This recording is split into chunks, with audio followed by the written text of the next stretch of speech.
What's up, guys? I'm going to show you a quick video on these Op7 or Pro Quantum rock lights. I'm going to do a kind of visual install for you on how I did the wiring and everything and where I placed them in the wheel wells. I'll do an unboxing first off with this, and at the very end I'll give you kind of a little review and show you a visual of how they look on my vehicle with the white lights and the different color variations as well. So let's get started.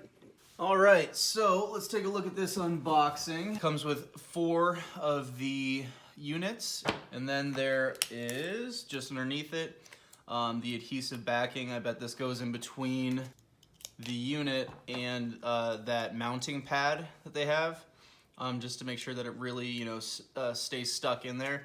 But we'll take a look at that when we get to the installation. Alright, let's move on to all the wires and everything that was inside here. It looks like this is an adhesive booster for when you're gonna mount these.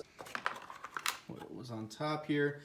This is the unit. This is what will pick up on the music.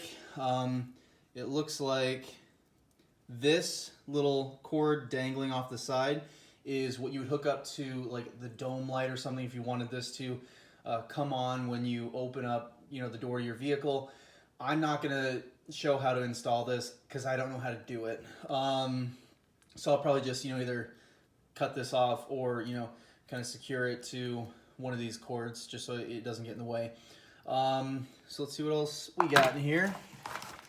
Looks like we got a lot of these wires. 1, 2, 3, 4, 5, 6. Got a bunch of zip ties, some Velcro adhesives for when you want to mount this to somewhere in your vehicle. It looks like we have the option for, or this is not the, this is how you would hook it up to your battery. And then these are the 2 Y splitters for your cords. Here are the fuse taps. These are what you'd use once you trim down that power connector right here. When you trim off these, you would then crimp these down on top of them and use them to tap the fuses. Now, I'll have to check these ones, but I'm pretty sure that these do not work for the fuse box inside the Jeep JLU. Mine's a 2020 Jeep JLU, and I think it takes micro 2. I'll be sure to note that on the screen just in case, but this is like a large one, a mini, and I can't remember what this other one was, but I'm pretty sure it takes micro 2. So yeah, like I said, that's everything in the box. Any questions, just let me know. All right, so I just want to quickly show you the wiring that this unit takes.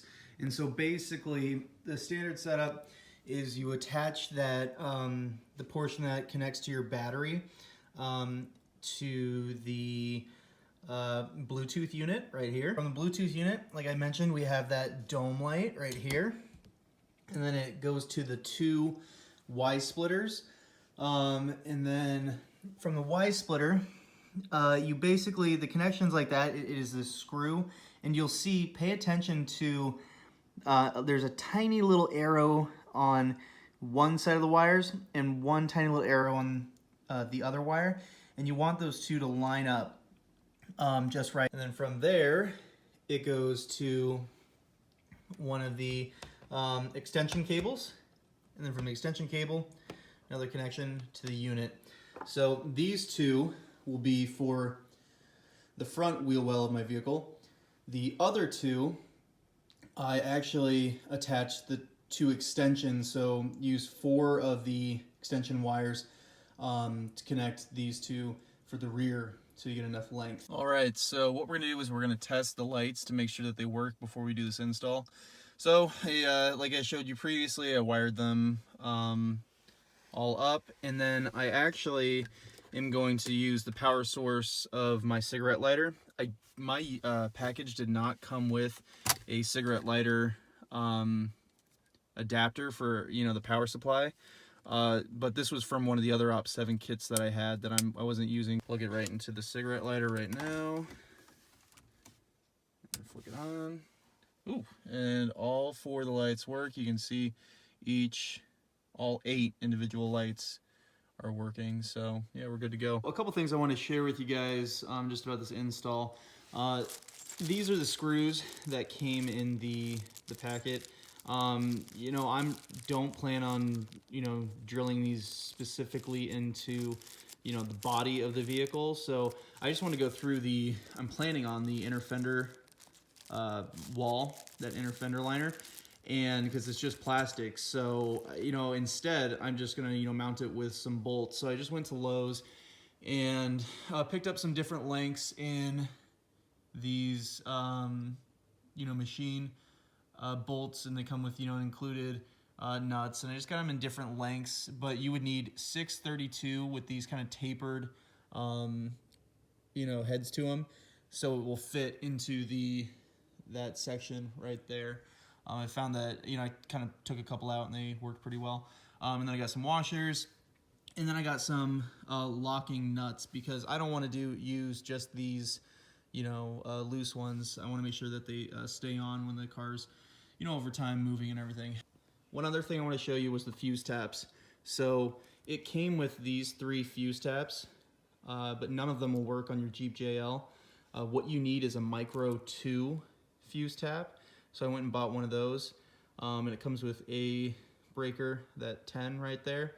Okay, so I want to explain to you guys how I did the fuse tap for the positive end of the wire.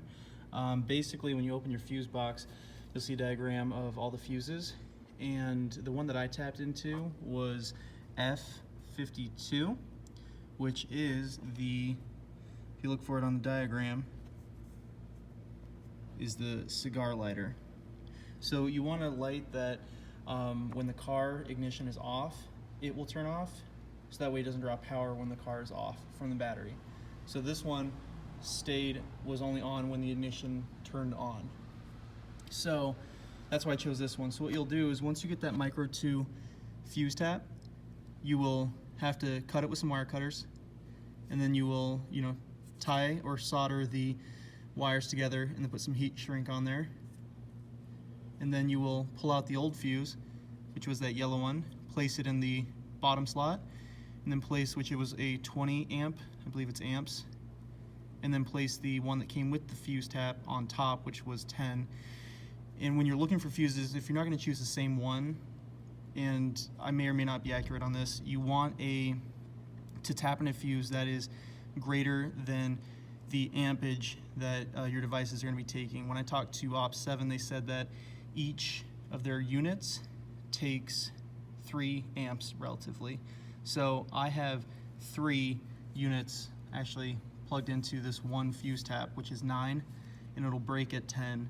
So that's, you know, the whole point of these little circuit breakers right there. So you'll plug those into the fuse tap and then drop it right into that F52 slot, feed it out, and I fit it around the back side of the fuse box. The negative end I had go around to that side as well and connect to one of these negative bolts right here for the ground.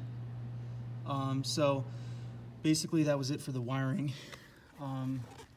Adhesive, you can see I have 2 of my boxes on this fuse box, and one is inside of my car. These do not pick up on music very well since they're inside the engine bay, but the one inside does. Once you are plugged into the fuse box and bolted into that negative terminal right there, I fed the wire for the power around here. I organized them right here, and then you take the end that plugs into the unit and plug it up in right there to your unit. And then ignore this one because that's for my other unit right there. And then basically, once you have installed your lights and feed the wires all the way through, you'll attach those 2 Y splitters to this end of your main unit. And you know, they're basically just collected right here. Organizing your cords is up to you and how you do it.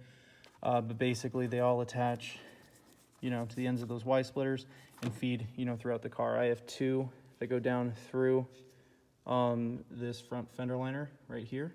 Just goes around it. There was no, you know, cutting or moving things around. It just fed right through. And then the other 2 for the driver's side feed up and around that section under the hood and then go through over on this side.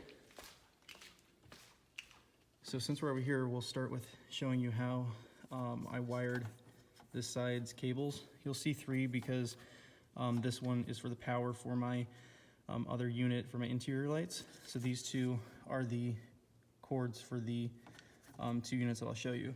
They basically just go right down through the, not through anything, but just passing right alongside that inner fender liner, right through underneath the car. You can see my foot right there, so it just feeds right around it.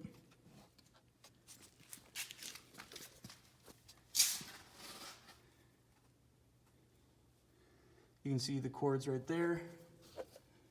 One of them feeds right up to that unit.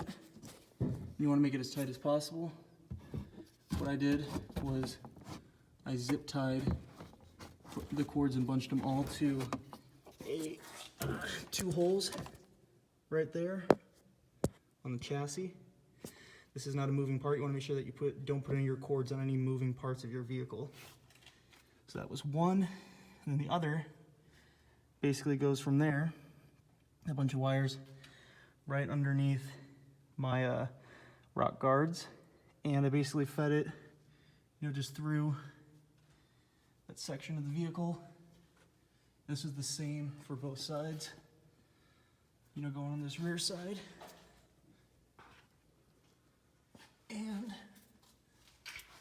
you can see that once I got the full length that went through up here, I just bunched them all and zip tied them up right there.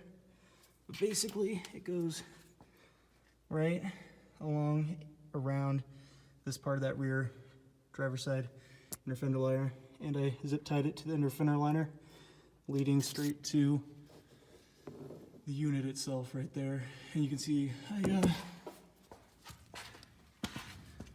drilled a couple holes in the inner fender liner so I could feed a zip tie through to secure that end.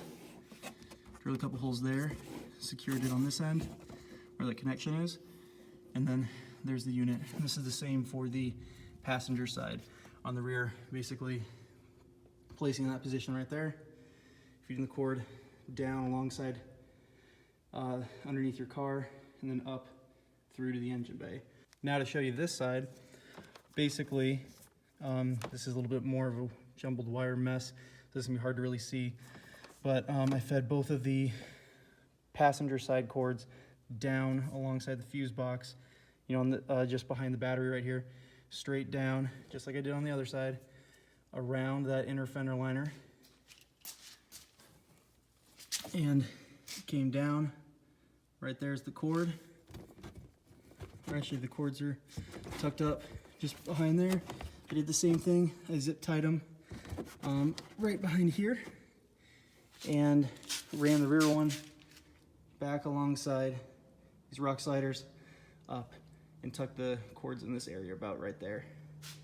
So yeah, that's how I ran my wires. So that's the wiring. And then I'll kind of explain how I mounted these rock lights. I showed you the hardware previously that I had to purchase because it just came with a couple machine screws, and I just wanted to bolt it down and lock it tight. So my process was placing these front ones just behind this shock wall, just right here behind the tire. And I think a better spot, as you'll see once I have them installed, showing you how the lights hit, would have been installing them up here. But the problem is with the Sport, this is all one solid piece. And if you want to take this inner fender liner off, you have to clip these pins and purchase new pins, which costs more money. So basically this was the easiest way to do it without tearing your car apart. Basically what you needed to do was place the unit, and then I marked a hole there, drilled it, screwed it in, and reached my hand around, held the nut, and then, with a wrench, and then took, a screwdriver and, just screwed it tight on this side. And then while it was, tight, I placed the drill right through, drilled the hole, screwed the bolt to the nut, secured it, it was good to go. Did that on all 4 of them. The only differences on the rear for both sides. You will have to remove these two little Christmas tree plugs right there, possibly even this third one back here, and these are about $2 each. I'll show you the part number for that.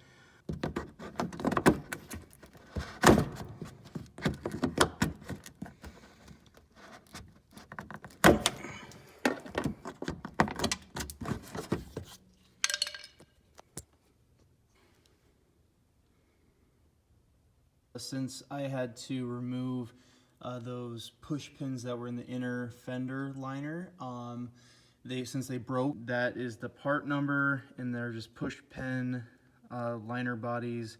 You know, get them to fit your JL.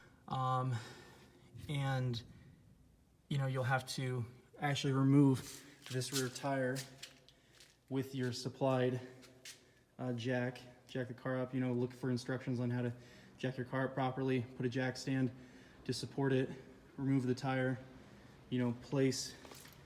Then you can get to work on installing this and drilling the holes, screwing it tight, purchasing your Christmas tree plugs, placing those back on, reinstalling your rear tire, and then of course torquing it down to the appropriate specifications. I read that it's 130 you know, pounds that you need to torque it down to. So that's what I use on my torque wrench, and you'll be complete for the front and rear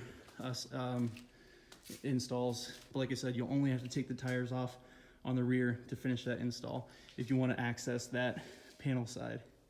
Again, I don't think these are the best placements where I placed them, since they're kind of facing outwards. You kind of blind people as you're driving. Better placement would have been on top of the fenders, or you know, underneath the fenders, so that way they point directly down at the ground. But this is the really only way I found you could do it without totally removing the fenders and, you know, gutting them. It might be easier with your JL Rubicons or Saharas, since they're two-piece fenders. You could probably just remove the inner fender liners, install them, place them back on. But this is how it worked for me. All right, so I just want to show you guys what the rock lights look like at night. This is them with, you know, full power on white. I do have my grill lights, so you can see those for an example. But they light up pretty well in the front, I would say. You can see it shining right there. It's kind of in your face. Not a lot of light underneath the car, but certainly behind the front rear well. Then there's the one on the rear. Not a lot of light on the ground from that.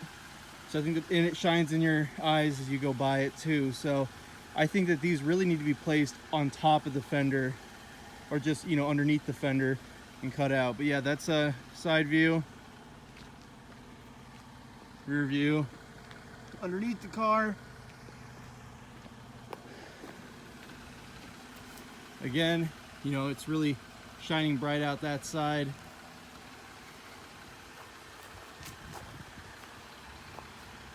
And there you go. So yeah, all in all, I'm not totally pleased with it, but I think it will do a good job, you know, for the front. I think if I get a taller suspension, you know, it might look a little better with that. But I do think I need to move them, you know, to the tops of the fenders. I'll show you real quick what it looks like with, you know, a different light color on it. This is it, cycling some colors. You know, the great thing about the Op 7 kit is that it, you know, does a great job with all the different features that it has with, you know, the light colors, the LED colors. There's it from the side.